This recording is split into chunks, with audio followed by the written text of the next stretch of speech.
I stand here today acutely aware of my white privilege. And I'm also acutely aware of the responsibility that comes with that white privilege. I'm here today to speak for the Palestinian people who have been silenced by the West and by our media, our complicit media.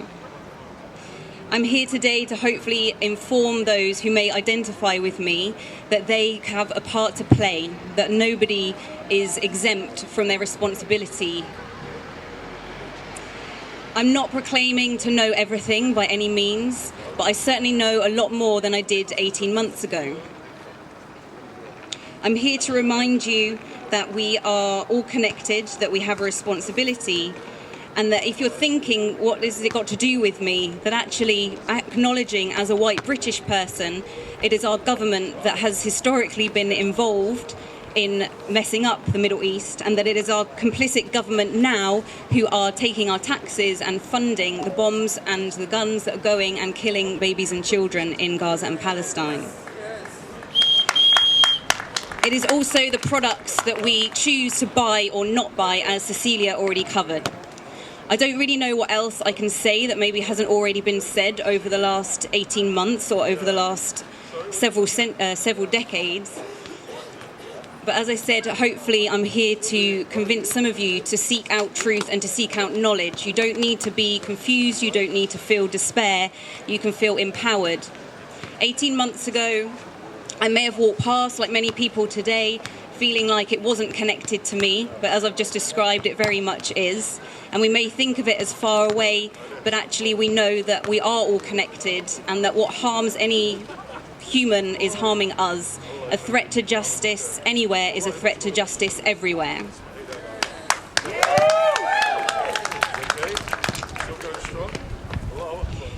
It may be more comfortable to sit in a bubble and feel as though you cannot face the realities of the world. But I promise you, it is so much more freeing to acknowledge your part that you play and to take action. Action is the antidote to apathy. The monsters of colonialism and Zionism will not save anybody. I acknowledge that even my whiteness and my white privilege will not protect me, as we have seen the examples of Rachel Corrie mowed down by a bulldozer in the early 2000s. She was an American peace activist. If you don't know about her, please look her up. As well as Tom Herndl, who was shot in Palestine 2004. 18 months ago, I didn't realise that I didn't really know anything about Palestine, and that was by design. This is by design. The reality and occupation and apartheid is a dark secret of the West that has tried to keep it buried because, as we have witnessed, especially these last 18 months, genocide is big business. We've been programmed by media, news and film to see and identify with the oppressor. 18 months ago, I may have said that peace was the absence of war, but I now know that peace is the presence of freedom, and peace is a presence of safety in your own home, not being bulldozed day and night, not having rights to move freely within your own country. Peace is not just the absence of violence, it is the right to collect your own rainwater and many other things. When we realise that the connection of colonialism impacts all of us and impacts the systems that keep us all oppressed in various ways, from white supremacy, ableism, sexism, racism, all of these are interlinked. There is so much more I could say, but I'm going to wrap it up there by saying thank you, Palestine and the Palestinian people, for giving me moral clarity. Thank you for showing me what humanity is. Thank you for bringing me back to my own humanity and feeling more human, grateful and appreciative than I ever have in my life.